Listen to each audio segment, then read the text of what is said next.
Hello. We hope this works. We don't know.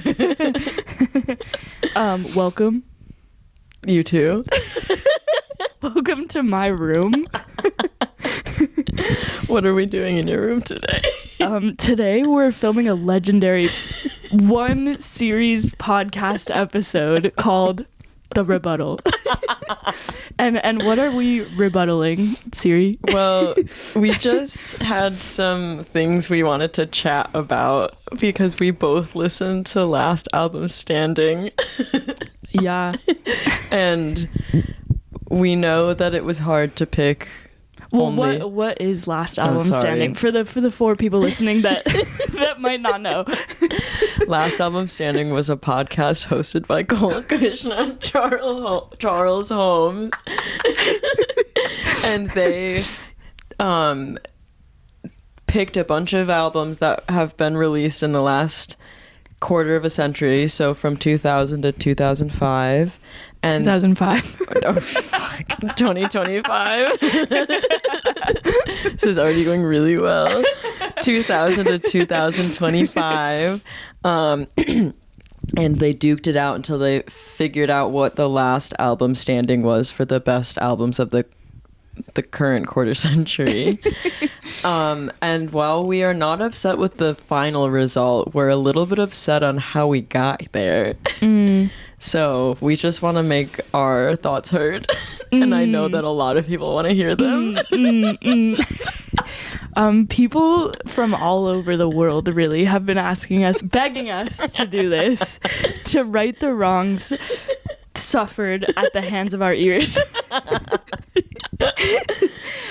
Because look, me and Siri both like Dissect. We are fans of the podcast Dissect, which is hosted by Cuchna. It's really good. If you don't listen to it, you should. And dare I say, we even liked the season of Last Album Standing. Dare I say, it gave us a lot to talk about. However, after pretty much every season, I email them my thoughts, and they never respond. And this season in particular, like the first season they did, who'd they do the first season? Was it Kanye or Kendrick? One of the two. I was saying we're a fan. Oh no, wait, it was Frank Ocean. No, that was the second season. Are we talking Dissect or Last Album Standing? Last Song Standing. It doesn't matter. He always says the same artist. True. It's like Kendrick, Kanye, or Frank Ocean. And then I believe the second season was Frank Ocean. Third season, I think, was Outkast. And this season, they switched it up because usually they kind of March Madness one artist, but this time they March Madnessified.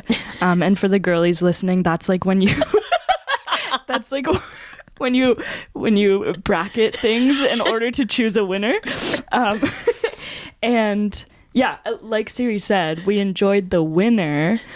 We won't spoil it. If you haven't listened yet. Of the best album of the 21st century thus far. But yeah, I mean, they left a lot of people out, which we'll get into more so later. Charles and Cole are like clearly big R&B hip hop fans, which Siri and I are as well, which you'll find out if you listen all the way through. If you listen to these 2 hours. But like, who are some people they left out? Like, sometimes my door does that. Well, they left out the entire like indie. What's the word? The surge of indie music, like the rise of indie music from like 2009 to like 2014. That they did. They didn't talk at all about, like, I guess this kind of falls into it, but like LCD Sound System. They didn't say a word about Outkast, which is really confusing to me, honestly. And I know maybe their prime was in the 90s, but they were still very prominent. Right. Like Stankonia came out in 2000 now, as you told me. Yeah. And I remember hearing Roses on the school bus when I was a kid. Right. So yeah. So it's like, they didn't mention the Gorillaz. I would argue one of the most important bands of the 21st century. They didn't talk about, as you said, just like so much important indie rock. And they talked a lot about how rock is dead, which is fair, I think, to make that point, but to not bring up like the White Stripes or Queens of the Stone Age or the Strokes. And I just want to point out this Queens of the Stone Age, the album Songs for the Deaf. I've heard from multiple music critics that when people said that rock was dead, that album came out, and then they took back their comments that rock was dead. So right. And part of what made us super angry was just that there was no pop. Like, yeah, what that's the fuck? crazy. Okay, there was some pop. I guess Beyonce was in there, but there weren't a lot of ladies overall. That was the biggest part. And the ladies that were there, kind of Cole had to like shove them in. So with like a background of why we're doing this, should we go over why we're qualified to do this? Why it's only up to us. Yes, please. Okay. Do you want to start or should I go? I think you should start. Okay, well, so I'm qualified to do this because when I was in college, I was a radio DJ. Wait, who are you? What's your name? Oh, my name is Syri. How do they spell it? Because some people are going to be out here spelling it Siri. Thank you. It's not. It's Syri. It's a family name. And say that. I'm snapping into the mic. Okay, yeah, I'm Syri. I'm qualified to do this because when I was in college, I had a radio show on our local radio station with the 2 p.m. Monday slot. All I did was play music, and I was really shy, so I barely talked. I'm also qualified to do this because looking at your qualifications, I feel like I need to add this in here. I played the cello and stand-up bass for 10 years when I was a kid and haven't touched one in another 10 years. Thank you for adding that in. Thank you for adding that context. You're welcome. And then one more thing. My mom raised me to be extremely annoying and pretentious about music, so that's actually probably the main reason I'm here today. Woohoo. Thanks, Mom. My reasons are maybe not as serious as serious. My name is Natalie. Super common name. You won't be able to find me, but that's all you get. Unless you want more, and which we'll talk about that later. But I think I'm about as qualified to do this as Charles Holmes. Charles Holmes, no shade against you. I think you are a personality higher, and I love that about you. No, I think you know what you're talking about a little bit, but I also think that you just kind of seem like you enjoy music, and that's why you're there, which is me. I played the saxophone for 3 years from 4th grade to 6th grade. St. Bonaventure Catholic Schools band. And our third reason is that, well, we are women. I was like, our third reason, but we've listed like 18.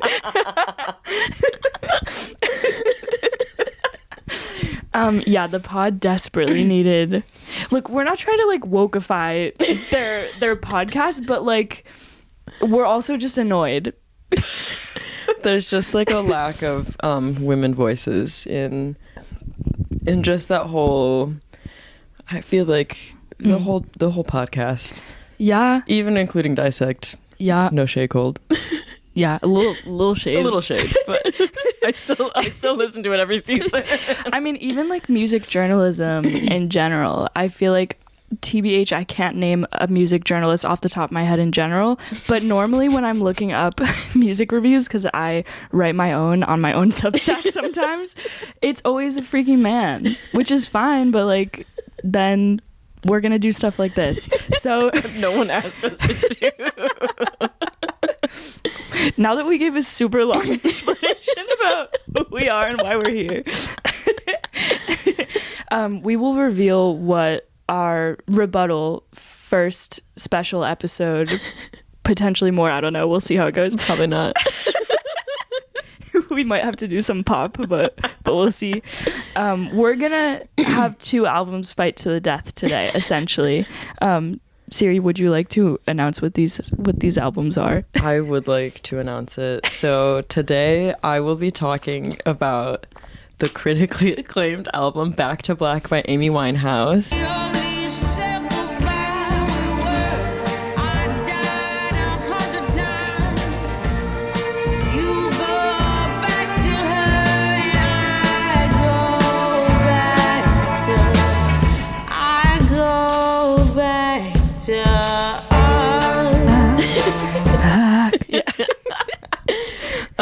And Natalie will be talking about the also critically acclaimed 19 by Adele.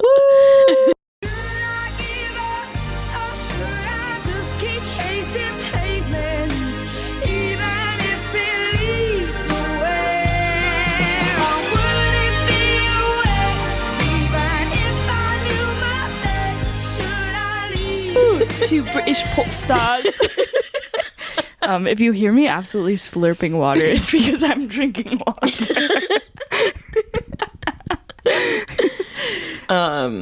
Okay, so for the format of today's episode, we are doing exactly what they do on the podcast that we are rebuttaling, which means each of us have extensively listened to both albums, and we first will start with a little backdrop of what it was like when the album came out, and then we will each from the album pick the biggest song, the best song, the worst song, best deep cut, and then the best moment from each album.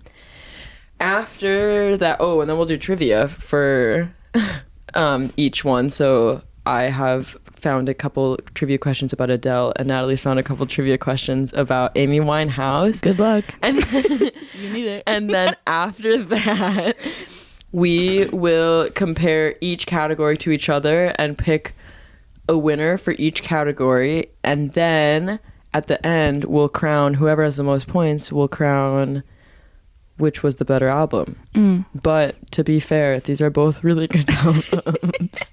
And to be honest, if these were going against the winner of Last Album Standing, to me, neither of these would win. But the point is that they deserved to be talked about in general. Yeah. So that's what it is. They would not win against the winner. It's really hard to think of something that would, but right. I mean, yeah, unfair advantage, but we need to talk about them desperately, so we will. Also, we'll probably do the trivia at the beginning of each person. Yeah, see, you're right. Yeah, after the intro to the albums. Right. This is so much harder than a podcast where they just like talk about whatever the fuck they want. I know. I feel like we have to do research. We have to like do research and like stay on topic. Like it's kind of like, yeah. Whew. And there's like a lot to explain. Well, it's because no one asked us to do this, right. And there's some background. Yeah, I mean, if we were being like, who is their like dairy-free advertising marketing campaign? Yeah, if we were being paid by freaking dairy-free yogurt, then maybe this would all come a little bit easier to us. Okay. We also did not write a script for this. I just want everybody to know we have a short outline and we are really just riffing, if you guys can't tell. Right. We are roommates, besties, just out here vibing, really.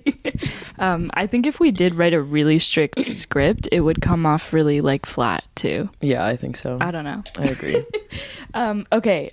I think we should start with Back to Black. Okay. But that's just my 2 cents. Do you have a quip? No, we can start with Back to Black. That's fine with me. So, Back to Black is Amy Winehouse's second studio album. It released October 27th, 2006 by Island Records. There were 5 singles, including Rehab, You Know I'm No Good, Back to Black, Tears Drown Their Own, and Love is a Losing Game. And then from this album at the 2008 Grammys, she won Best Pop Vocal Album, Song of the Year, Best New Artist, and Best Female Pop Vocal Performance. All in one night. So that is a backdrop. Wow. Just kind of to give you an idea if some of you don't remember 2006. And they didn't even mention her name. I know. I think they did really briefly. They were like rattling off things that they couldn't talk about. Right. Well, Syri, okay, before we do the trivia, I am curious, like, what, because for those that don't know, which is literally everyone, when we were starting this idea, you were like, I call back black. Oh my God, back to black, which is really hard to say. You called it, and it seems to have special significance to you. Why so? Well, I remember when this album came out, I was 9 years old. My mom really liked this album, and she played it in the car all the time. And into my adult life, I always come back to this album. I really like listening to it in the car when it's really sunny outside, but also kind of cold. I know it's randomly specific, but and that's what we're here for.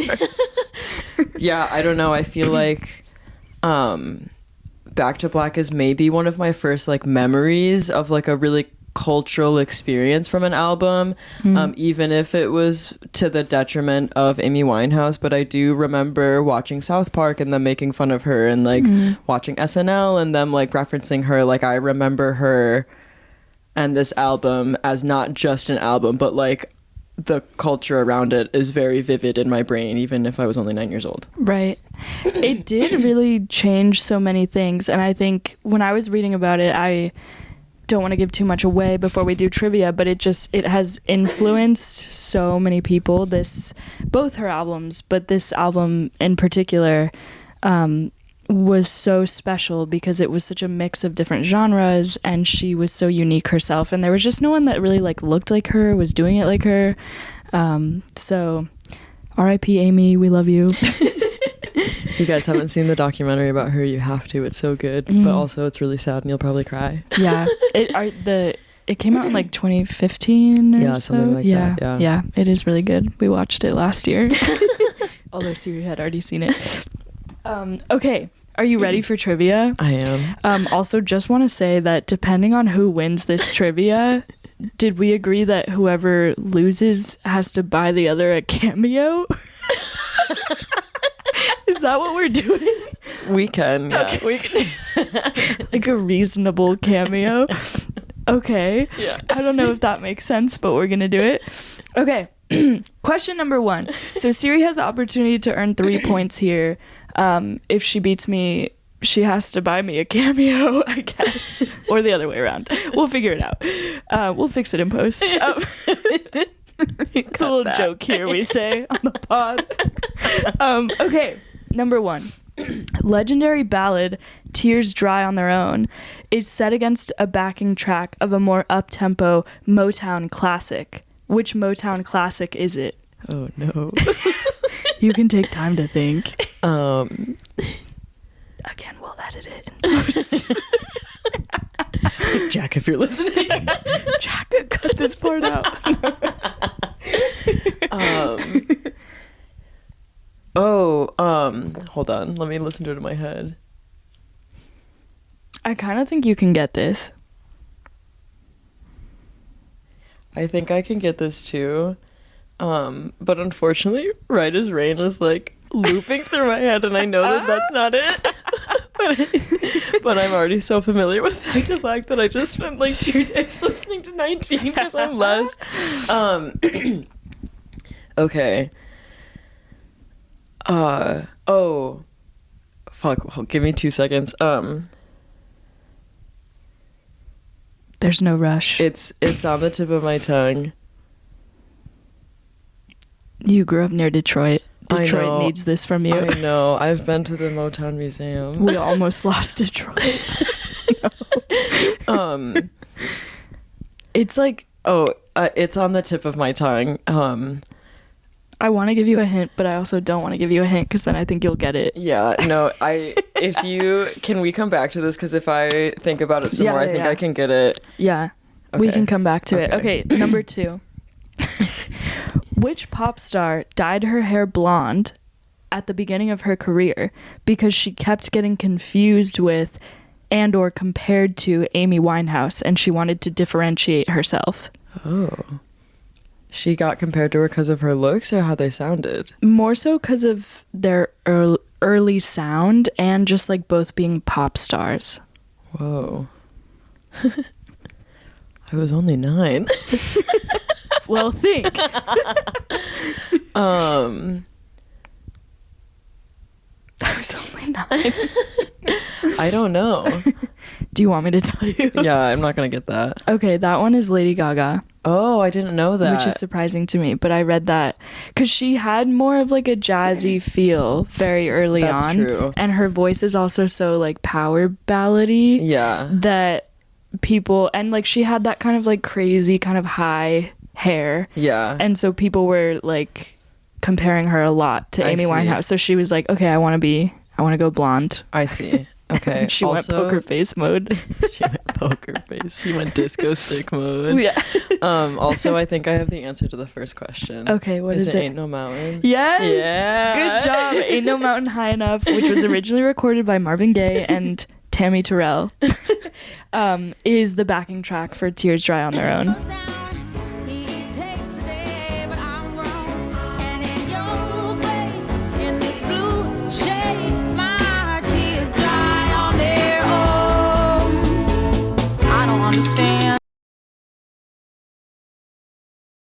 Okay, are you ready for question number 3? Mm-hmm. Okay, this one's a little bit harder, I'll be honest. Okay. It's okay. Mine are kind of hard too. But you have 1 point. I'm gonna make note of that. So Syri has gotten 1 right. Good job. It's really hard not to cough into the mic. I know. Once I get into the loop of thinking I have to clear my throat, I can't stop. And I know. I'm in that loop right now. It's hell. It's hell to put out a podcast of your own volition. Okay, number 3. A rapper released a 2014 album called Honest and said that he had been listening to a lot of Amy Winehouse while he made it, and that smoking in the studio Amy had once recorded in London had influenced his spirit while recording this album. Who is the artist? Who is the rapper? In 2014 and was inspired by smoking in the same recording studio. Yes. I will give you 1 hint. He is not British. Okay. I had a very quick thought. Who is it? I'm embarrassed to say.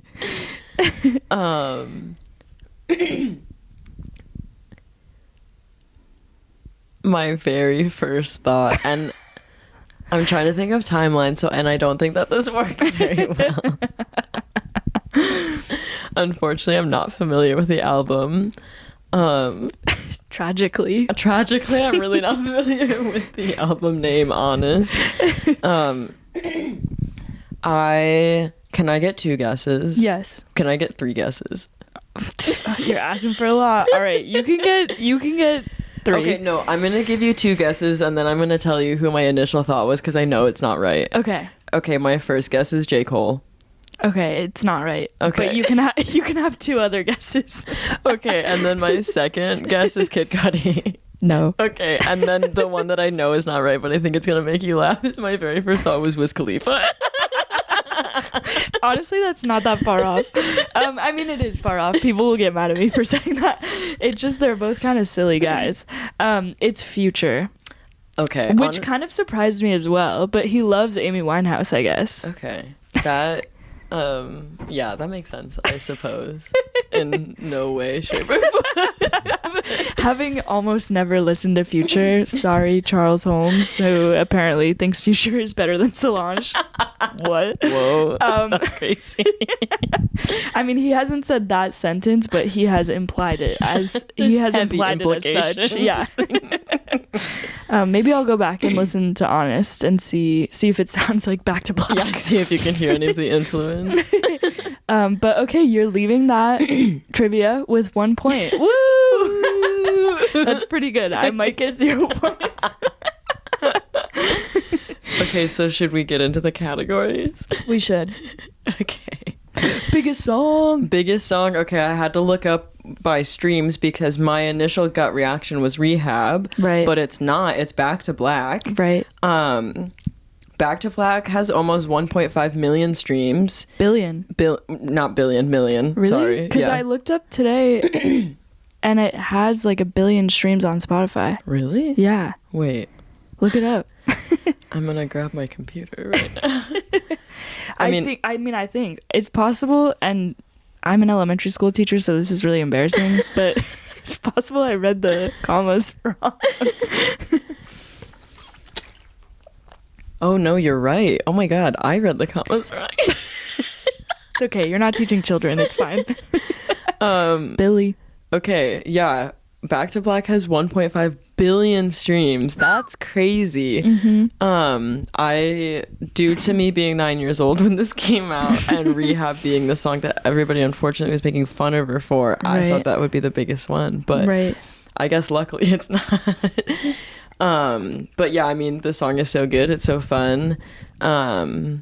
It's like really iconic for her. Yeah.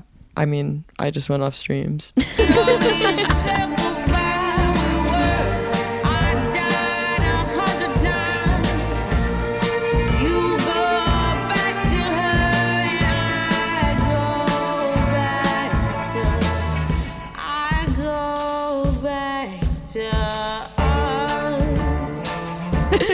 Yeah. Is that like one of your personal favorites on the album, would you say? Honestly, no. Wow. No. I mean, again, like Cole and Charles talked about this so much of how these are like heavy hitters. So it's not like, I honestly don't think there's a bad song on this album. But it's not my favorite. We'll get into what my favorite is in a minute. But and actually, before I do this, I just have to make sure that I'm swapping two of my answers. But yeah, Back to Black, biggest song. Right. I don't remember it being as famous as Rehab, but I was also 9. I don't remember it being as famous as Rehab either, but I do think in the documentary that came out in like 2015 or 2016, I do remember that being kind of the most like pivotal moment I felt like of that documentary. I mean, I guess there are a lot within it because there's a lot of heavy moments in Amy Winehouse's short, brief life. But when she and Mark Ronson are in the studio and she's like finishing the song and it's like back and like the ending, and she's like, oh, like it's quite dark, isn't it? Or whatever she says. Like, I feel like that, I don't know, just something about that song is very like a summation of her life or something in so many different ways, not at all in a bad way, just in kind of a great way, that she has left such an impact, and like that song does that too, I think. Yeah, that's true. Yeah. And also I have to remember that because this song came out when there wasn't streaming, right? Maybe Rehab was bigger when we were kids, like on the radio. But with time and Spotify and TikTok and like people, you know, coming back to her and after her death and stuff, I guess it would make sense that this one, because I think you're right, like I think it is like a very like all encompassing song to kind of like see her life. Yeah, very true. Okay. Anyways, best song.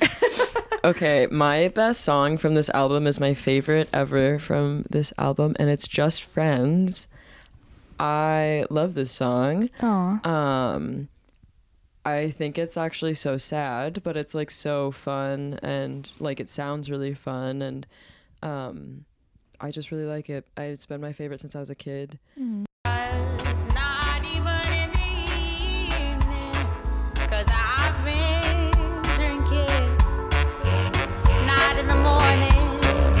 Why do you think that was your favorite as a kid? I really don't know what it is about that in particular. I mean, as a kid, I had no idea what it was about. I don't know anything it was about. Right. I think just like it's almost a little stripped back compared to a lot of like some of the stuff on here. Like Tears Dry on Their Own is so big and so like just, you know, like there's so much going on in it. And I think she has a couple songs that are pretty stripped back, but I think I don't know, just something about Just Friends just like really tickles my brain nicely, and I really like it. And I find myself listening to that as a single, like if I'm just playing music on shuffle or something, way more than a lot of other songs on this album. Interesting. I like that you went with your heart, because I feel like this album is so hard to choose the best song. I didn't have the same like initial love for this album as you did as a kid, and so I really rediscovered it as an adult. Like I pretty much only knew Rehab and Valerie, and I didn't listen to Amy Winehouse a ton growing up, unfortunately. Thanks, Mom. Yeah, shout out your mom. But I think that Back to Black probably would have been my favorite, or just like what I think is the best song as well. So I think it's cool that you did choose like one that, I don't know, that speaks to you. Yeah, I mean, it was originally my best deep cut because, as we just realized, it has the least amount of streams on Spotify. It is a bit of a deep cut. But I do think that it should be highlighted because it's really good. And I really like it. No, you're right. And so much of this album does have such heavy production, like Mark Ronson, who has, you know, done like Uptown Funk and famously Uptown Funk and like and so many other, I'm not going to say anything else. Uptown Funk speaks for itself. But he goes big or he goes home, you know, and I feel like this album is so like momentous that a kind of stripped back song, which is what feels more Amy than anything else. Yeah. Actually, I think she would be so proud of you for choosing that. Thank you. I thought that too. Now, what's the worst song? Okay, so again, this was like pretty hard because I really don't think there's a bad song on this album, but if I like had to choose, I think it would be Some Unholy War. If my man was fighting some unholy war, I would be behind him, shook off beside him. Not that I Water gun to your head. Water gun to my head. It has to be Some Unholy War. It's not even a bad song. It's just my least favorite on the album. But due to the grandiose nature of this album, that's really not saying that much. Right. I understand why they have this category, but it just makes it hard on everybody. I know, it really does. I don't know if I like this category, to be honest. I mean, know it was hard on them. Yeah, we could have chosen to take it out because the points, and Cole mentioned this at one point, but this doesn't make sense in the grand scheme of the, like, what we're trying to do.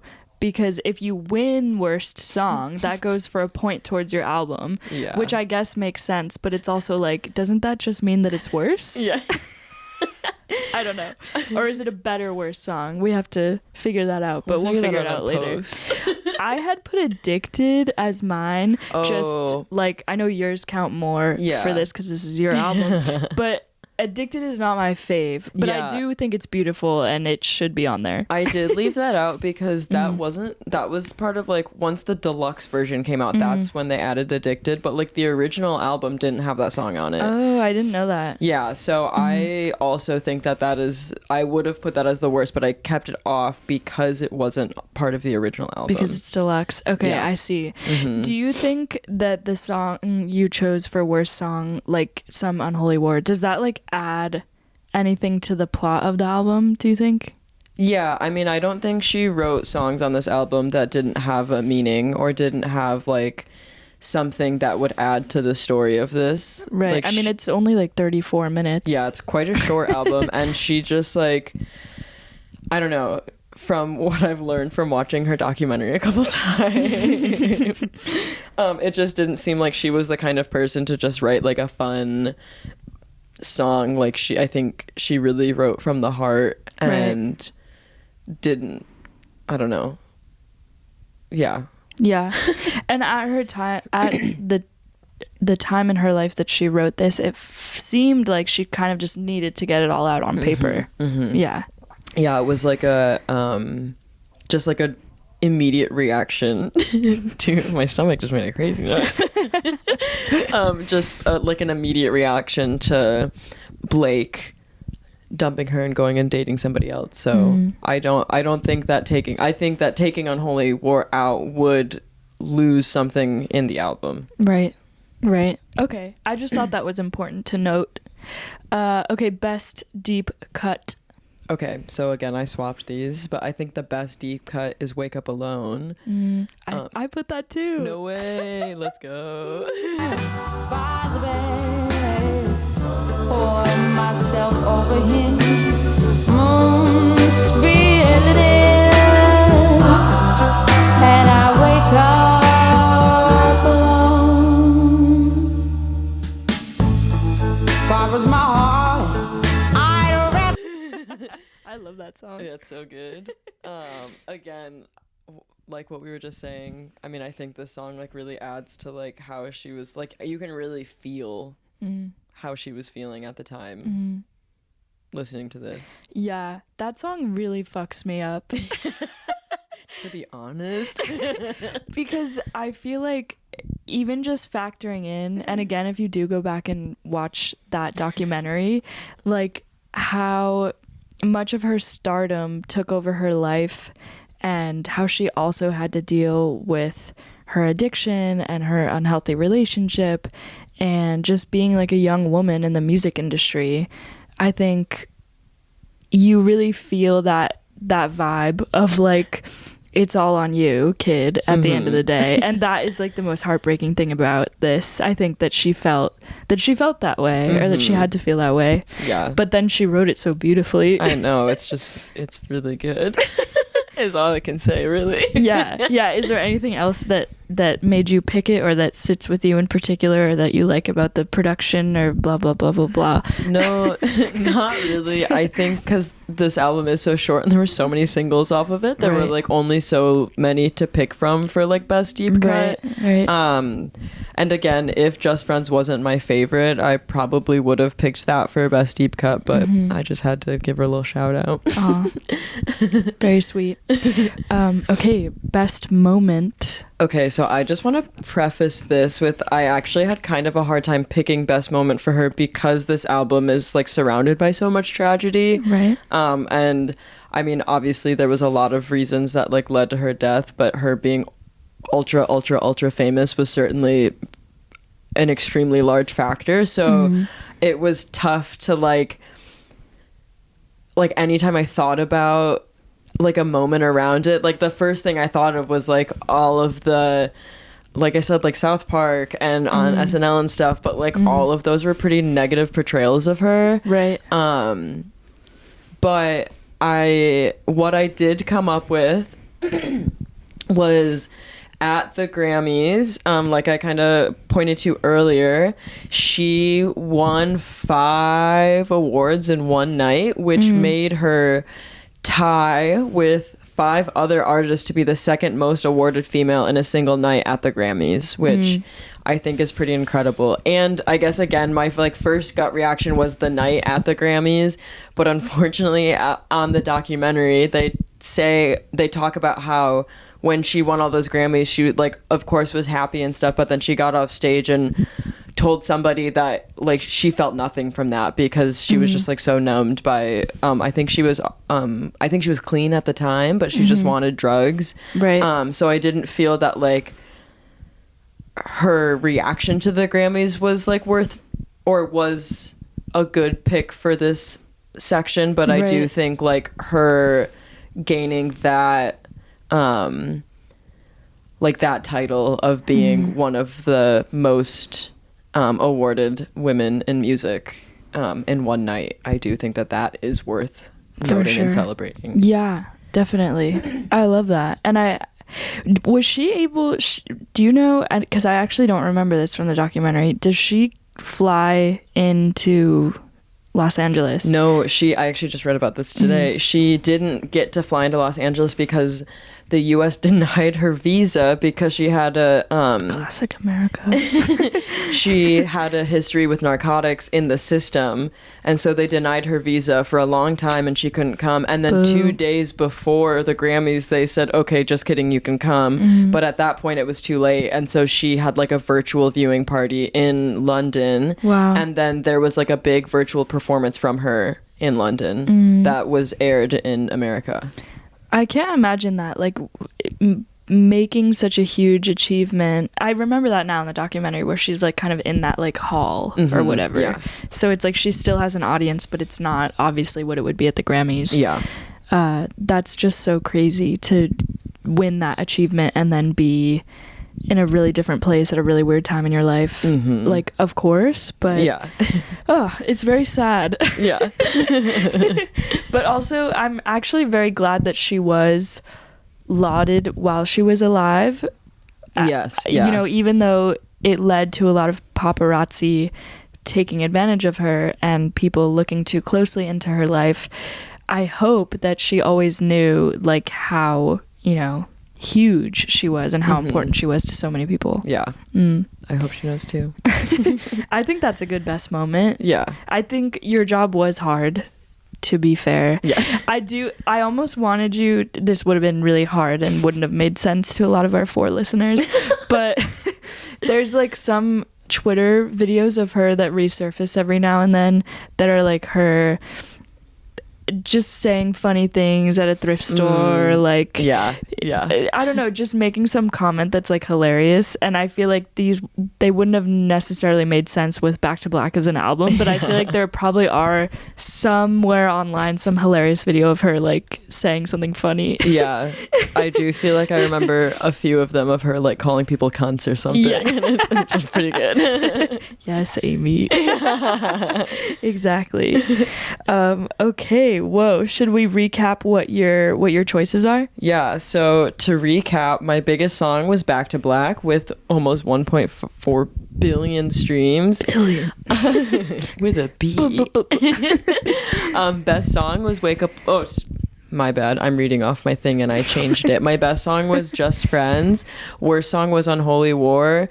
Best deep cut was Wake Up Alone, and then best moment was her winning 5 Grammys in one night, which put her in the echelon of tying with 5 other artists to be the second most awarded female in a single night at the Grammys. Wow. Do you know who the other females are? It's okay if not. I didn't okay. have time to look it up. That's okay. That's okay. We'll add it in post. Should we take a little break? Yes. Okay. Yeah. Do I pause this? Yeah, I think so. Welcome back. We've had tequila. Just a little bit though. Yeah, just a teeny tiny bit. Just enough to win. To win with my winning album. We are going to discuss 19 by Adele, which I would love to preface that a lot of people are going to be mad at me for not choosing 21 by Adele, which was discussed and thought about thoroughly. I love Adele. I didn't grow up listening to her albums completely, but like everyone else, I heard her literally everywhere. She taught me a lot. And 21, of course, has more of her hits and is probably like what she's best known for, like Rolling in the Deep, Rumor Has It, Set Fire to the Rain, Someone Like You, all those ones. But I like 19 better. So if I'm gonna do this discussion, then I have to do the one that I like better. So that's why, okay? If you're mad, you 4 people listening. I understand why you're thinking about it, but I think it's raw. I think it's good. I think she was 19 when she made it, which is crazy. So, yeah. Anyway. Should I read a little bit? Yeah. Okay. And then we'll do trivia. Oh, yeah. God. I'm scared for trivia. Okay. Adele Lauren? I think that's supposed to say Lauren. Adele Lauren Blue Adkins was born on May 5th, 1988 in Tottenham, London. Adele's debut album 19 was released on January 28th, 2008 in the UK by XL Recordings. If that's supposed to be read in like Roman numerals, then I don't know. XL Recordings is what I'm going to say, and has sold millions of copies worldwide. In the US, it was released a couple months later in June, and now has been certified 4 times platinum. Following Adele's graduation from the Brit School in April 2006, she began publishing songs on MySpace, and then later got signed to the record label XL Recordings. She signed her first contract at age 17, and it sold 73,341 copies in the UK during its first week, which was its highest sales week. When 21 was released a couple years later in 2011, it went back on the Billboard charts, just for some stats out there. And it really took off in the US after her performance on Saturday Night Live, which I will discuss later. Hint, hint, hint. Her accolades include 16 Grammy Awards, including 2 Album of the Year awards, 1 Academy Award for the song Skyfall randomly, a Primetime Emmy Award because she has like a little show where she gives a performance, and a Golden Globe Award. She has also won numerous other awards, such as 12 Brit Awards and other types, and has broken many records worldwide. She's one of the best-selling artists of all time. She's broken numerous sales records, most notably with her 2015 album 25, which had the largest single-week sales in U.S. history, with 3.38 million copies sold. However, Taylor Swift's album, The Life of a Showgirl, broke this record. I just wanted to include that because that's kind of funny. Yeah, she's one of the best-selling artists of all time. So I just thought it was crazy that they didn't even say her name in their podcast about the 21st century albums that are important. Okay, that's all I have. Okay, before we start trivia, do you want to hear a funny fact about Skyfall? Yes. Before the song Skyfall by Adele was the song for that James Bond movie, it was originally Spectre by Radiohead. Whoa. But they changed it. I did not know that. Yeah. That would have been a good trivia question. Yeah. Too bad you can't use it now. I can't use it now. Oh, that would have been a good trivia question. I would not have gotten it. All of these I got directly from one website, and I know that you know one of the answers already, and I fear you know at least one more. Let's see. Okay, my first trivia questions. Which song on 19 was the first song Adele ever wrote when she was 15 years old? Hometown Glory. Yeah. Okay, well. Okay. That's okay. That's okay. My next question.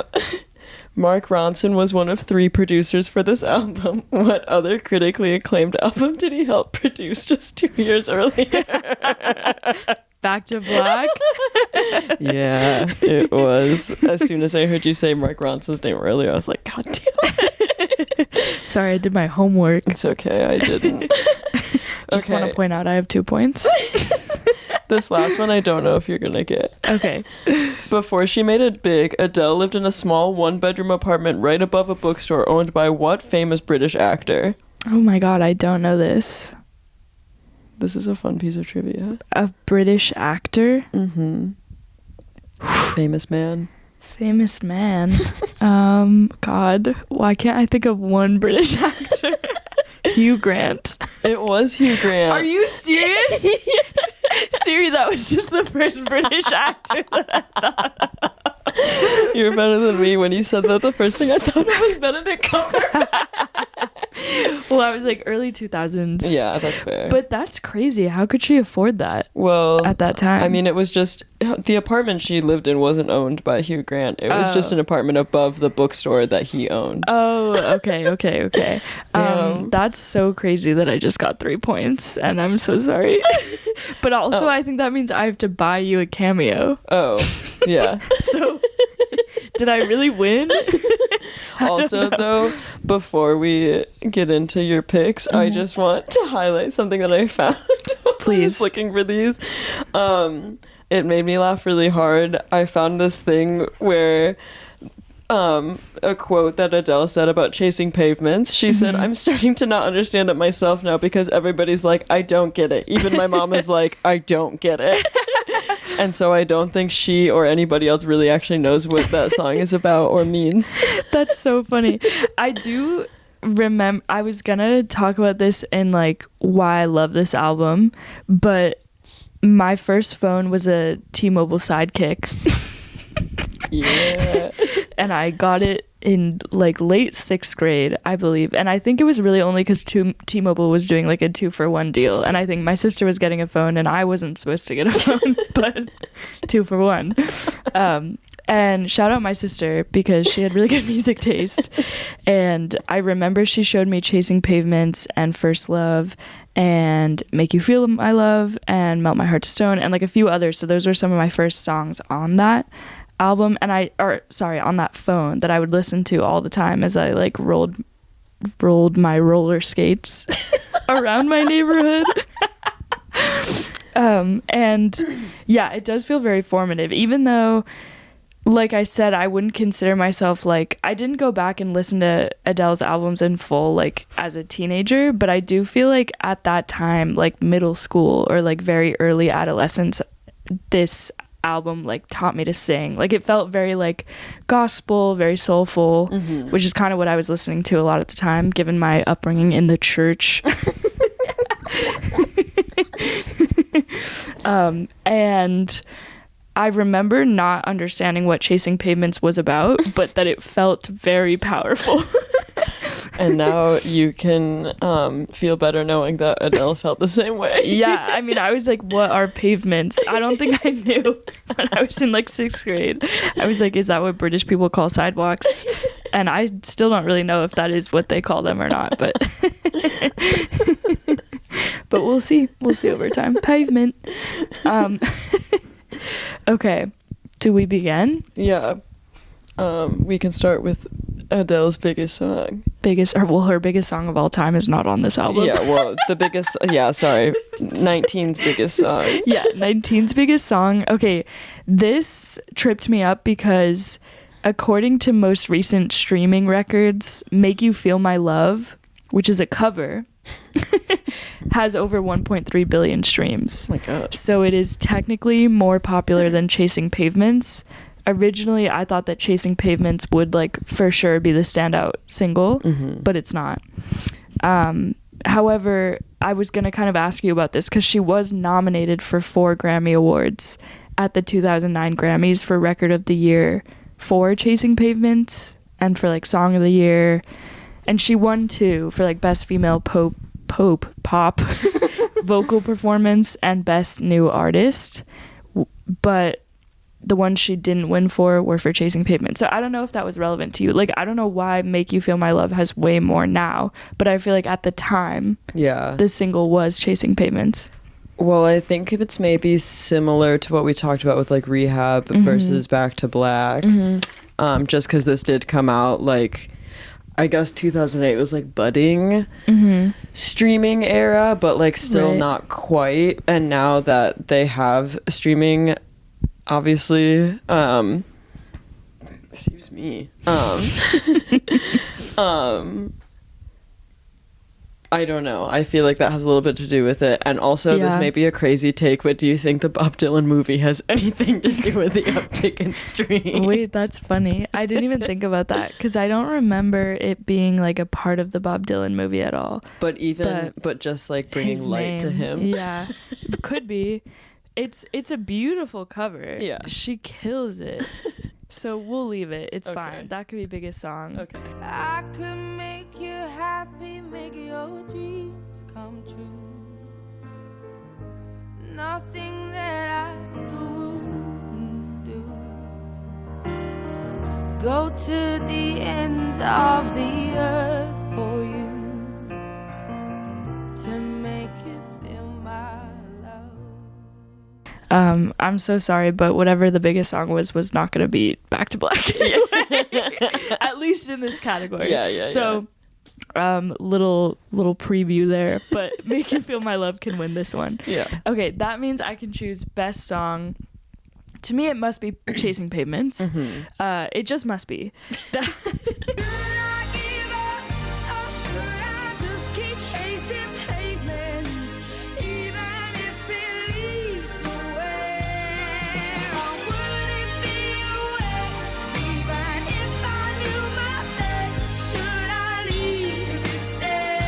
Like, that was kind of what took off her career, to be honest. Like, without that song, she wouldn't be her. I also like the story of the song. that Of not even knowing though what it's about. it doesn't make sense literally like chasing pavements, but I think if you're thinking about it like you're running on a treadmill, then it does make sense because you're going nowhere if you're on a treadmill, and I think that's the idea. I do think when I was older, like thinking back on this song, I think I always thought it was about the music industry, like should I give up or should I just keep chasing pavements? But it's actually just about a boy that was really mean to her. And she like goes to a bar to slap him in the face and then leaves and like expects him to follow her out the door, and he doesn't. Okay. And so she's walking home and she's like drunk and she's like looking down at the floor and she's like, I'm just chasing nothing. Basically, like this guy doesn't even want to follow me out the door. And I think that's so 19. That's what being 19 is. Yeah.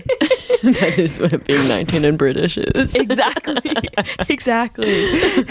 Nobody is punching each other in the pub anymore. I really think we should be more.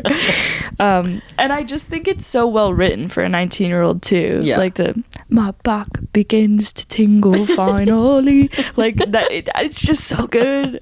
It's so good. I love that song. It taught me to sing TBH or like scream sing in the car.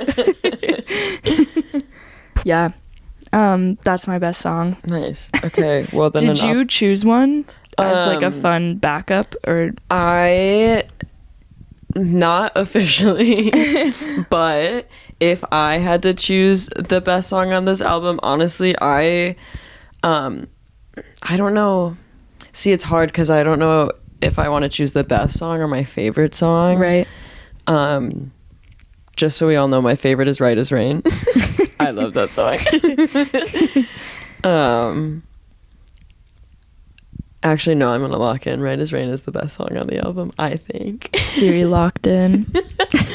Syri locked the fuck in.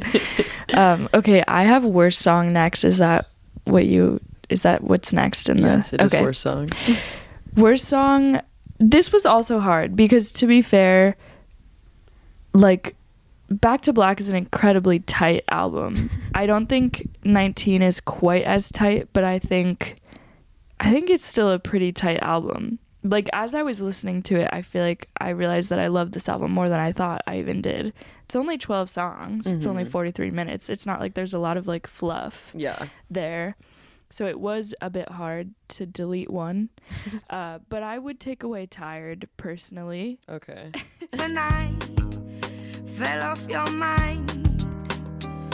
I'm tired of trying. Your teasing ain't enough. Fed up of buying your time when I don't get nothing back and forth.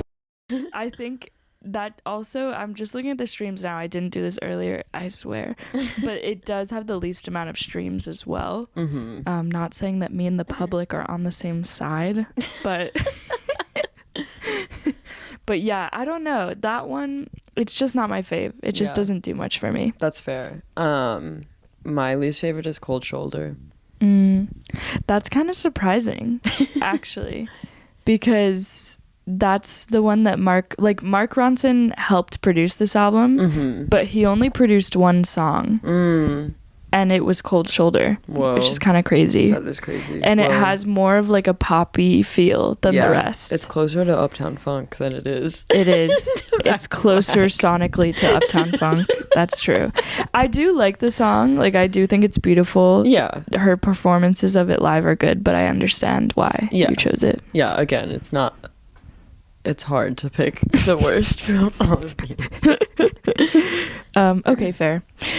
Best deep cut, really hard on this album. It is hard. Okay, I just wanted to say something about this. I went into this when you picked 19 thinking like, oh, I only know like a couple songs on it. But then when I listened to it, I was like, no, I know every song on this album. Oh, wow. Like, and I think my parents listened to it a little bit, which is part of it. But I feel like this album is more famous than I thought it was initially. Pretty much everything she did eventually got very famous. Yeah. And I do think, not to pat ourselves on the back, but we weren't originally going to do Amy Winehouse and Adele because it took me forever to decide an album.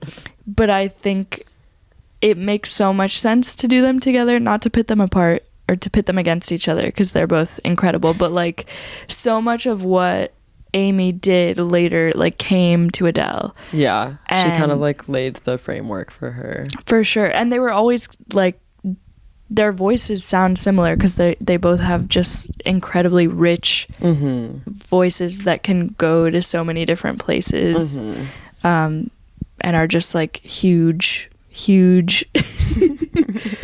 like, I don't know, they're both incredible in similar ways, TBH. Yeah. So I feel like it just makes sense, unfortunately, to put them against each other. Did you have a best deep cut? Wait, I guess, should I do mine first? Yeah, I guess? you should do yours first. I keep forgetting. Okay, I almost went with Red as Rain because I had forgotten that I knew that song too until you reminded me the other day when you were like, that song's so good. I was like, what? And then I listened and I was like, oh wait, it is good. It was really hard for me to decide between First Love, Melt My Heart to Stone, or Hometown Glory. I think Hometown Glory just like got to me because of how young she was when she wrote it, and I love songs about home, but I didn't end up choosing that one. I chose Melt My Heart to Stone because I just think that song's so beautiful, and I think that it does lay such a good framework for what Adele goes on to do with all of her other like huge incredible ballads. Without me knowing, they melt my heart to stone. And I hear your words that I made up. You say my name like there could be an us.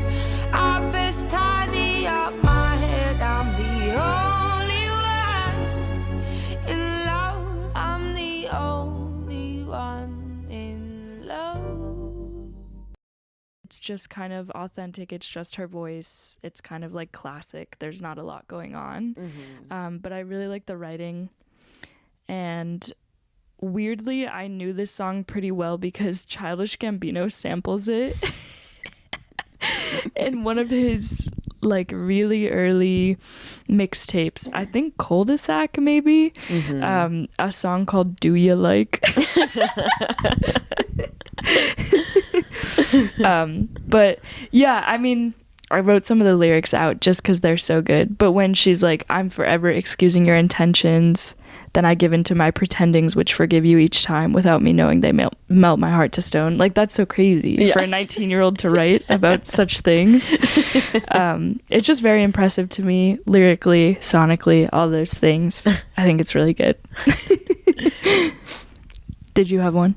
Yeah, a little embarrassingly, I'm just trying to look up what were the singles from this, just because I wanted to make sure my favorite one wasn't a single. But I think my favorite deep cut would have to be Best for Last, even though I don't really know exactly where that falls in like popularity, but it's not one of the singles, so I feel like it's okay. I think it's fine because it's, yeah, I also love that song and thought about making it a single as well. It's so good. Okay, and then best moment around this album. Best moment. Also, sorry, really quickly, just because I feel like a lot of people don't go back and listen to this album. I just want to shout out My Same really quickly because I almost chose that one too. It's just so cute and it's about her and her friend, so go listen to it. Okay, best moment. If you're listening to this podcast, pause this and go watch the SNL performance of Adele performing Chasing Pavements live to America. That's in very 2008. Cole Cuchna Radiohead performing. I know. The national anthem of Cole, I'm sorry. It is, okay. There weren't that many cultural moments. Again, I'm not a Brit. Sorry. So maybe there were more like British moments that I wasn't a part of. Also, I was still quite young when this came out. I was in middle school. But I actually do kind of remember hearing about this SNL performance because Obama and John McCain were like deep in the throes of their presidential debates and whatnot. Because Okay, so this album comes out in January of 2008 in the UK, but it doesn't come out in the US until June. So like no one knew Adele until the summer of 2008, and then I think even then SNL was on such a big kick at the time. Like they had such heavy hitters, Kristen Wiig, Bill Hader, Maya Rudolph. It was a really good time for SNL. And so I think that they were like, yeah, whatever, put some weird British girl on. And like I think that was kind of their vibe. And I actually read an interview where Bill Hader was like, we were all talking and like joking around, and then Adele started singing, and literally everyone turned around and was like, what the fuck? What the fuck? And then who is this? And okay, I thought this was crazy that she was number 45 on iTunes as she was like leaving her plane in London to go to New York. And when she woke up the next morning to fly home at like 8 a.m. After performing on SNL, she was number 1 on the iTunes charts. So like I feel like we don't often think that SNL has that much sway. Yeah. But I guess a lot of people watched that episode because the presidential debates were going on, and because Tina Fey was imitating Sarah Palin. Yeah. And Sarah Palin actually came to that episode. I do remember this. I remember watching this as a kid. So for some reason, like Sarah Palin being on live TV, and then Adele, like very shy, probably like 20-year-old at this point. It's just a really good performance. I kind of want to make you watch it right now. But maybe I won't. But if you haven't seen it, anyone who's listening, and Siri, you should go watch it, because she's so shy at first, and then her voice is just so obviously incredible that you see her kind of like win everyone over and like gain more confidence throughout the performance. It's just very beautiful.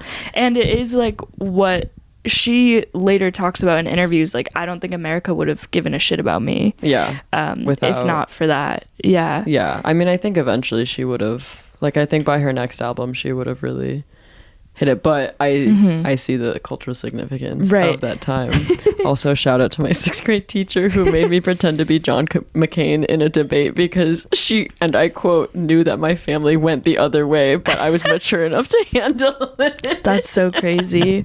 That's so crazy. It was so drama to be in a swing state during that election. Only some can relate. I think at that point in time, Michigan was still relatively red. Oof. I don't remember though, I was 11, but I do remember Obama winning being a very big deal. I remember them announcing it at school.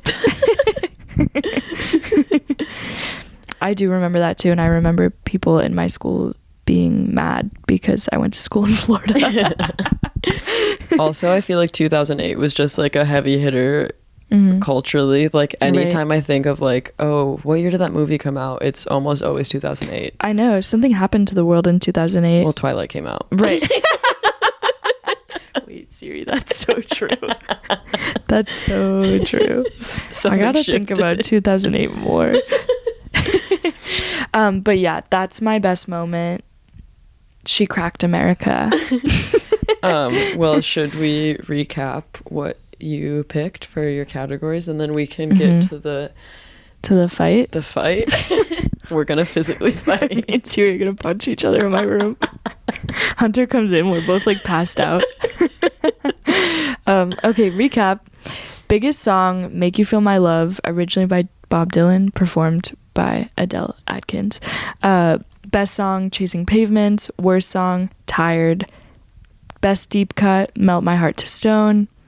And best moment, SNL performance 2008, featuring Sarah Palin. She doesn't appear in the video though. Just so everybody knows. Okay. Oh my god. We made it to the... This is the scary part. This is gonna be kind of tough, I'm not gonna lie to you. I know. And not in a way of... I'm sweating. I think it's gonna be tough because I think there's kind of a clear winner. Shut the fuck up, Siri. No, you said this to me earlier before we were recording. I want the world to know that Natalie already admitted to me that there is a clear winner to this. In the words of my boyfriend, I wouldn't want to be you talking to me about pitting 19 by Adele against Back to Black. Okay, I will say, I feel like Charles and Cole lie sometimes for the sake of show. I just want to say that. Cole and Charles, if you're listening, we see through you. Sometimes there's a clear winner. Like, if you're pitting Control by SZA, love her to death. But if you're pitting Control by SZA against Frank Ocean's Blonde, I'm so sorry. I'm not going to give away what won, but just let's all use our imaginations. We were all there in 2016. Right. We all remember where we were. I was in my bed. 2016/2017. Exactly. And the point of this is not to win. But it's a showcase. Exactly. 2 albums that did not get showcased. Not even at all. And like I said, some might argue that 21 by Adele would have had a chance. I just didn't want to sit here and say, biggest song, Someone Like You. It's just, that's not me. If someone else wants to do this, you can make your own podcast. But this is about me and you Syri. can borrow your own equipment. Exactly. Borrow your own equipment. Test it out yourself. Okay, let's just do it. Okay. And I'm going to put up a fight. So okay, watch out. Okay, biggest song, Back to Black versus Make You Feel My Love. Don't laugh. You can't laugh while you say it. I'm sorry. Okay. Go ahead. Opening statements. I mean, I just think that, for one, this isn't a cover. To start it off. To just paint a picture, I'm spitting my drink out right now. That's my first point. My second point is that I remember, and I know many others remember, when this came out. Mm-hmm. And I don't remember this coming out. Like, are you saying you remember Back to Black coming out, but you don't remember Melt My Heart, or sorry, not Melt My Heart to Stone. You don't remember Make You Feel My Love? I don't remember that. Well, you weren't alive when Bob Dylan released it.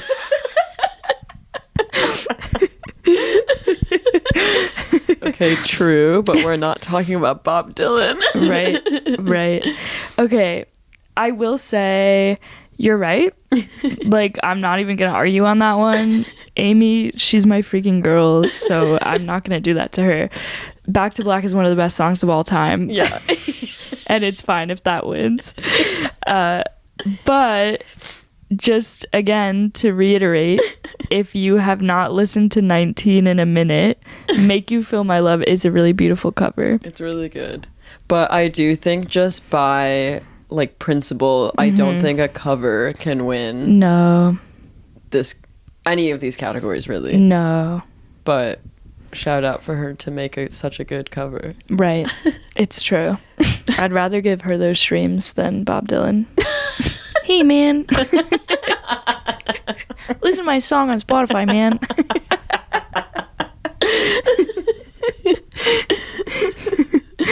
Okay. So, biggest song, Back to Black. Mm-hmm. Okay. Let's move on to best song. So we've got Wake Up Alone versus Chasing Pavements. Mm-hmm. I'm really trying not to be... I'm trying to be really neutral in this. Mm-hmm. But unfortunately, I have like a really strong pull to Amy. But I will say... Oh, again, it's not Wake Up Alone. It's Just Friends. I keep forgetting to change it in my notes. Right. It's, so Just Friends. Just Friends versus Chasing Pavements, which this one seems, to me, my personal opinion is Just Friends, but I think my reasonable opinion is Chasing Pavements wins this one. Thank you. We're being so reasonable. I was gonna let you put up a fight. And like, Just Friends is a beautiful, beautiful song. Yeah. Everyone should go listen to it again. But I do think Chasing Pavements, in terms of like what it does for Adele's career, just how beautiful it is, how fun it is, what it's about. Yeah. If we actually know or not. I think this is the downfall of going with my heart and my gut and not with the public. Yeah, sometimes your heart fails you. But that's okay. I think Adele deserves that And yeah, I'm okay with that. Sorry, I'm bolding it. It's official. It's official. Thank you for letting me win that so generously. I guess I shouldn't be thanking you. There should be more of a real fight. This is why women don't do this. You're onto something. Okay, next category, worst song. This is crazy. Yeah. Some Unholy War versus Tired. Okay. I get it. I was gonna say. Yeah. I get it. I just think Some Unholy War is a better song. You're right. And you're right. And I won't lie to you about that. That's the thing. So, like, sometimes Charles and Cole, again, this is a rebuttal, so I will be bringing them up again. And if you haven't listened to the last album standing, I guess we're kind of giving them a lot of PR right now. more views. Yeah. 4 more views. Yeah, with your ears. 4 more views. 4 more listens. I just think sometimes putting up a fight to put up a fight is annoying. Like, I agree with you, so why would I lie? Yeah. Like, every once in a while they'll be like, no, you're right, but they do put up a fight. To be fair, I think they do more research than we did. Right. And we did we did like 2 days of research. Yeah. And they did like probably months. I think they did a lot of research, so they're able to argue more because they know more. Mm-hmm. But also there are times when I know that they're just arguing to argue. I can just sense it. Yeah. It's true. I'm comfortable giving you worst song. Thank you. So just to recap right now, I have 2 and Natalie has 1. Feels bad. Okay. And then best deep cut. Mm-hmm. We have Wake Up Alone. Wait. Sorry, I wrote the wrong thing. It's okay. I didn't even write down yours on this one. I went too fast. No, you're fine. Okay, wait, sorry. Can you read yours one more time? Okay, my best deep cut is Wake Up Alone. Mm-hmm. My best deep cut is Melt My Heart to Stone. Okay, this one, I could put up like a little fight. Okay, let's hear it. She was 19. As the album is titled, she was 19. I'm just bringing that up. I just want to use your own words against you. Fuck. What are you gonna say? Is that this song kind of culminates the feeling of the whole album? Oh no. Oh no. And I just think it's so good, and I think you can like really feel what she was feeling at the time. Like I think it's also like such a universal, like we all know that feeling of like when you want somebody to be next to you and they're not. I know. It's true. It's true. And I think that is so true, and I will never argue against the fact that Wake Up Alone is an incredible song. It's just that Melt My Heart to Stone is also a really good song. And honestly, one of my favorite Adele songs. But should we do what they do sometimes and play them back to back? Just... Honestly, yeah, we should do that. Okay.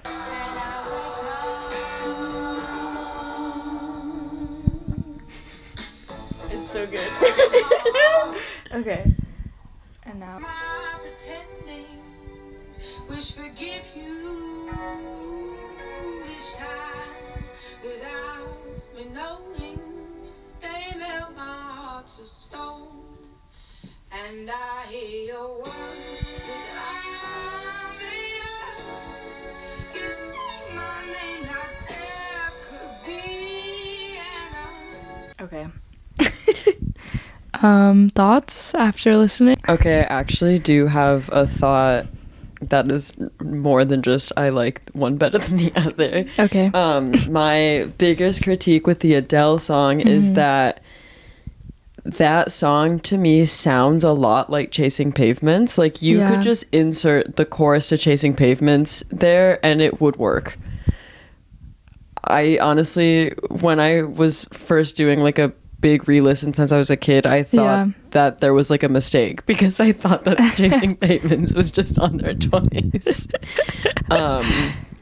And not that that is a bad thing. Right. But I think that it maybe is a point against her because it does sound very similar to Chasing Pavements. I feel like it has the same kind of like, because she's so melodic on this album. Yeah. And she relies, which I think is a strength of hers, but she relies so much on her voice. Yeah. And I think that this was a product of her being 19. Right. And a pretty new artist. Yeah, I think so too. And I do think compared to like, and not to bring up 21 again, but I feel like 21, she clearly works more with like straight up pop DJs. And so a lot of it sounds a lot more like radio pop chorus. Yeah. And I feel like I like that these are more stripped down ballads. But I agree, this is kind of the flaw of me putting a debut against a second album. So I will take the loss. Okay. And I think you brought up a good point. But I will say that just listening to them back to back, both their voices are so good. Yeah. That it's like crazy just that they both kind of sound good no matter what they say. I don't know. Yeah.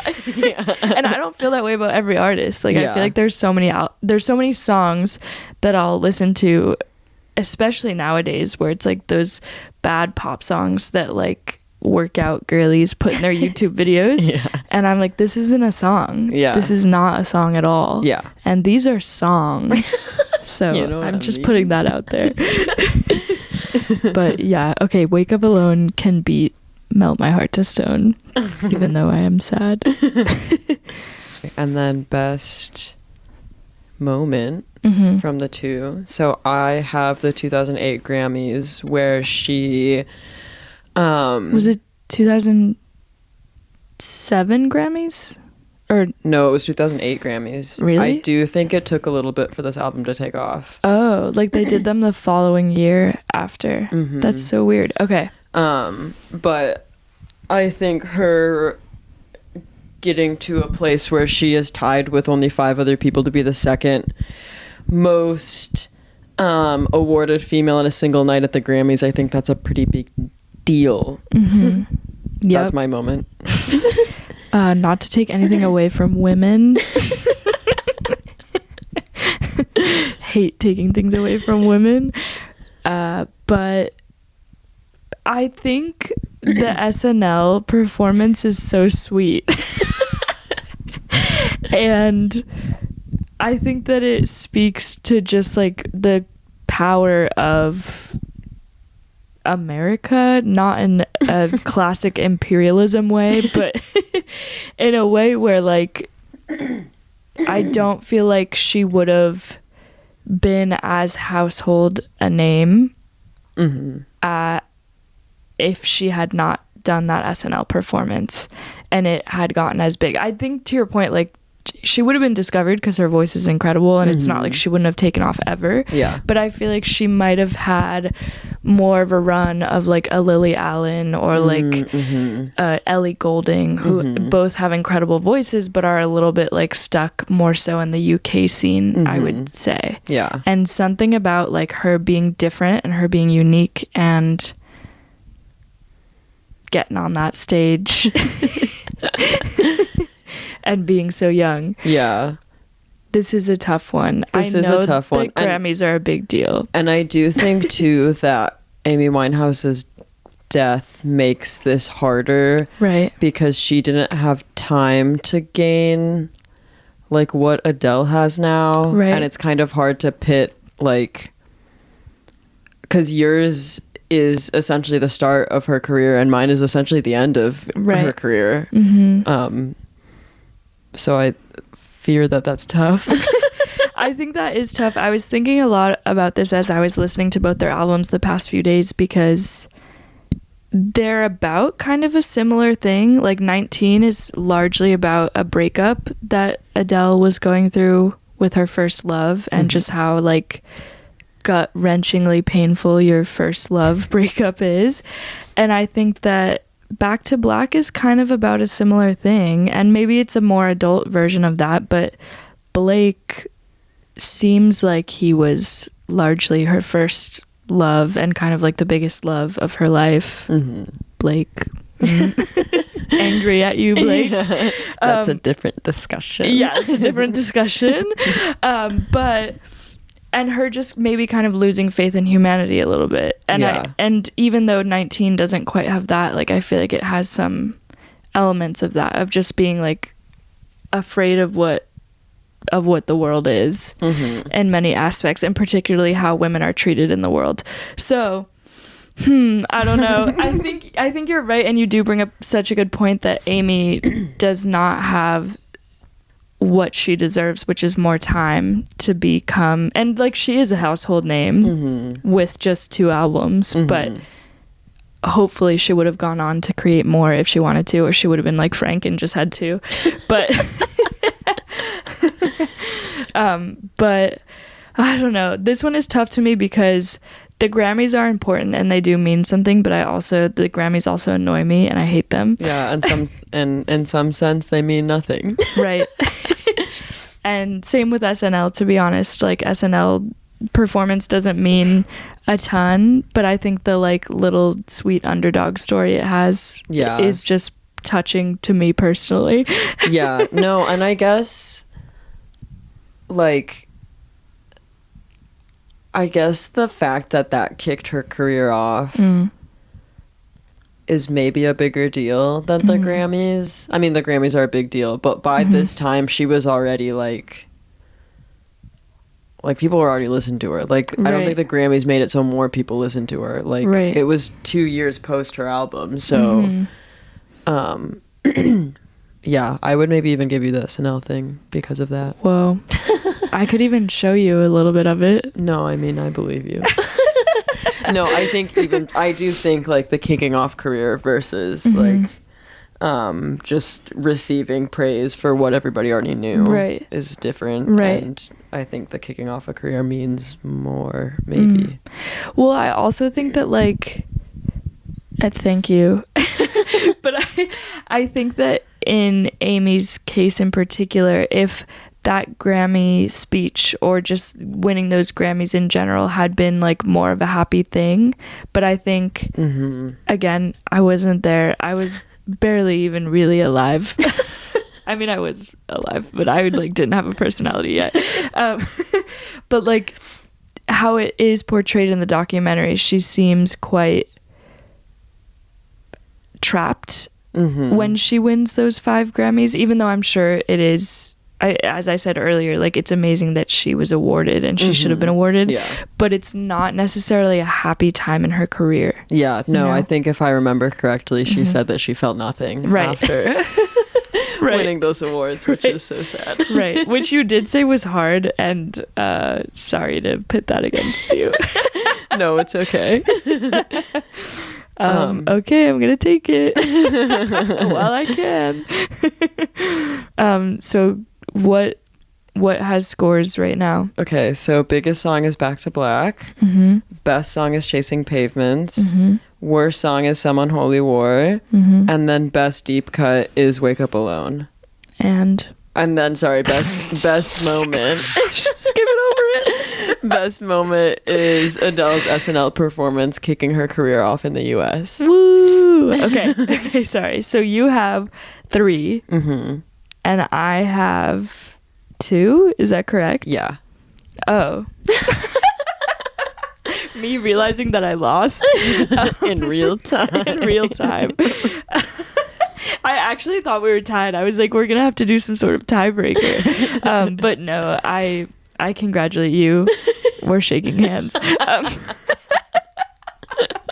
I do think Back to Black deserves to win this exercise. Yeah. So I'm glad it is winning. This was the first album that I thought of when I was like, why the fuck didn't they put this in here? Like when I was trying to think of, I mean, even I think like halfway through the season, I like realized this probably wasn't going to make the list, and I was upset about it because this is a big deal. Right. It's really good. It is upsetting because I do think what Amy Winehouse did is like so incredible, and I do think we should be talking about it every day.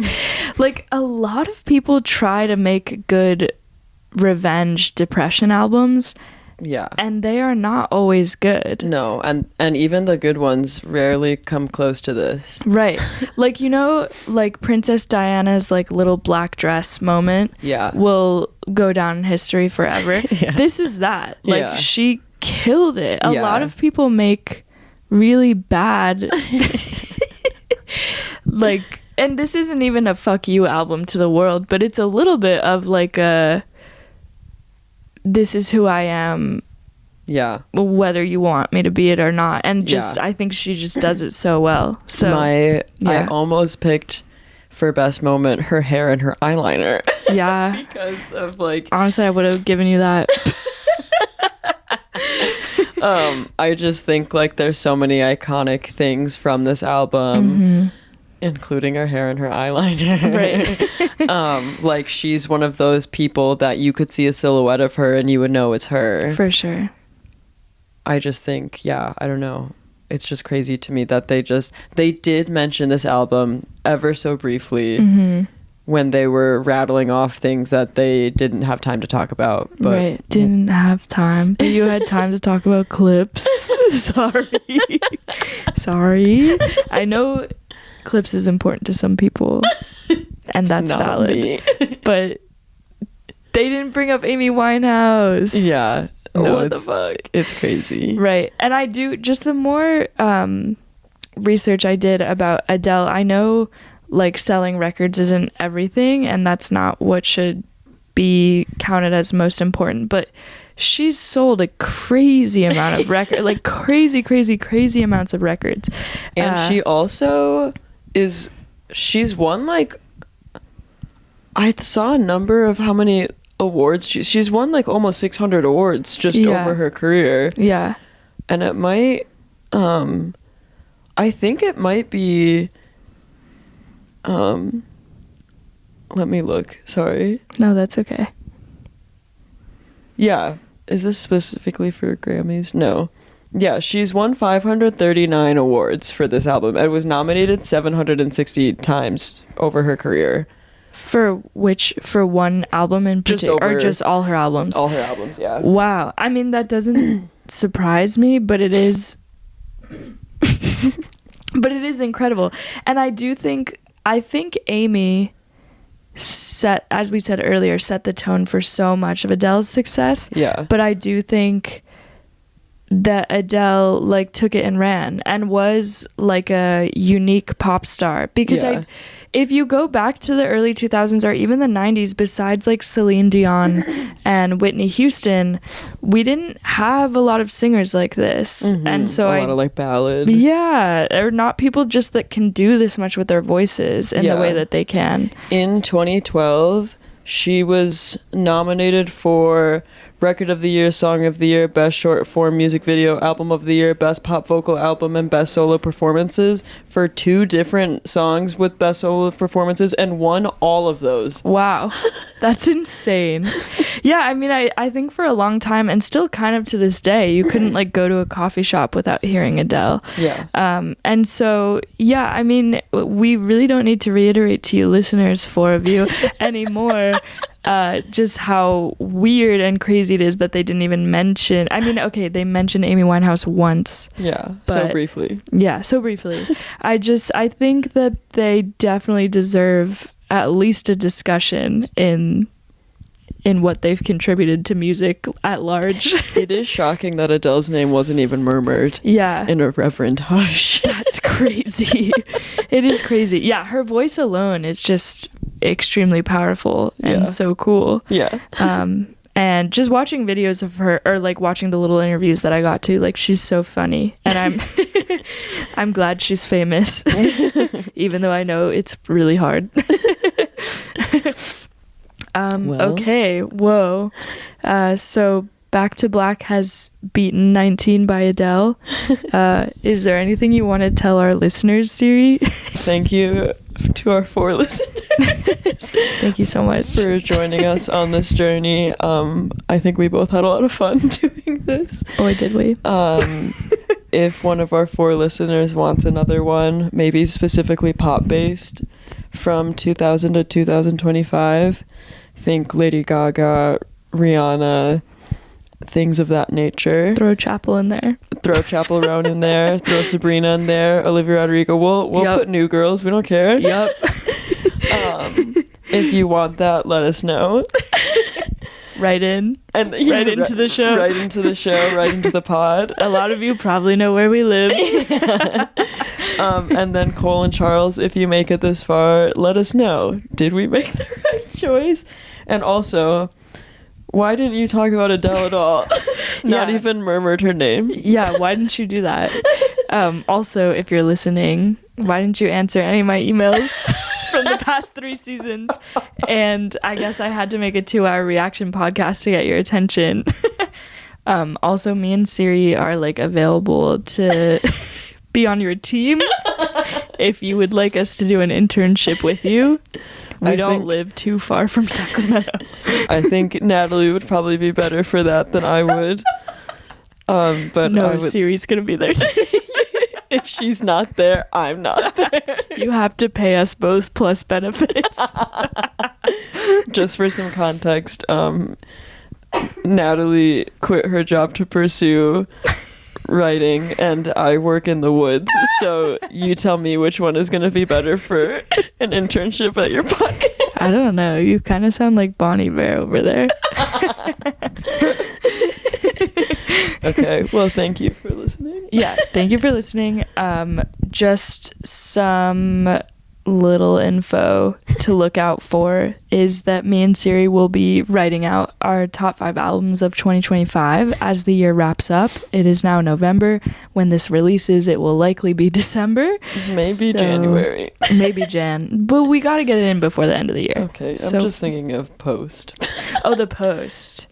Yeah, I don't know. Look out on our Substack. If you know us, text us. Not gonna put my number on here, but we'll be writing some things about our favorite albums. Thank you again. Love you all. Go listen to Back to Black in 19. Mwah, mwah, mwah. Moi.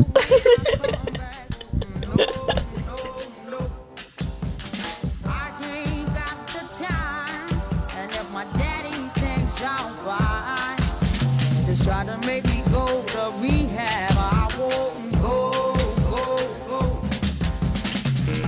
Okay, just kidding. We're back. We know that it is quite difficult to pick just a few albums to represent this quarter of the century, so we thought that if anybody's interested, we will make 2 mixed CDs with some of our favorite songs. Personalized. Bedazzled. Oh, Maybe. Bedazzled. Yeah. Well, it won't work if it's bedazzled. But we're making 1 CD that is from 2000 to 2015, and then 2015 to now. If you are interested and made it this far into the pod, for 1, thank you.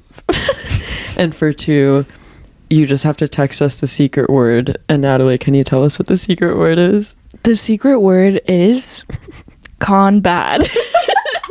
CONBAD. Siri, can you tell the listeners why it's gone bad? Unfortunately, me and Natalie have started the summer I turned pretty. Fortunately, we are quite late though. Yeah, we're like 4 years late. And at one point, they call Conrad Conbad for Taylor reasons does. that I won't reveal, just in case somebody hasn't watched it and wants to. Right. That's so courteous of you. Okay, on aforementioned albums, mixtapes, they will be split into 2000 through 2015, part 1, and then disc part 2 will be 2015 to 2025. Siri, can you list off some albums that might have songs featured?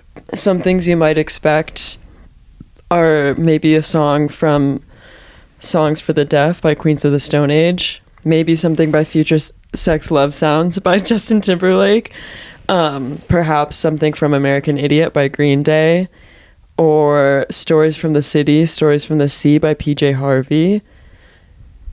Perhaps even a song from Demon Days by Gorillaz, The Fame by Lady Gaga, A Rush of Blood to the Head by Coldplay, or even Modern Vampires of the City by Vampire Weekend. And on disc 2, you may hear something from Swimming by Mac Miller, 22 a Million by Bon Iver, Acid Rap by Chance the Rapper, maybe even Telephone by No Name. Anti by Rihanna, sometimes called Anti. Regionally. The Color in Anything by James Blake, personal favorite of mine. Currents by Tame Impala, and Guts by Olivia Rodrigo. That is the latter one, 2015 to 2025, if you didn't catch that age range. This is not limited, as we picked out many other things. But if you're interested in that, you should just let us know. Combat.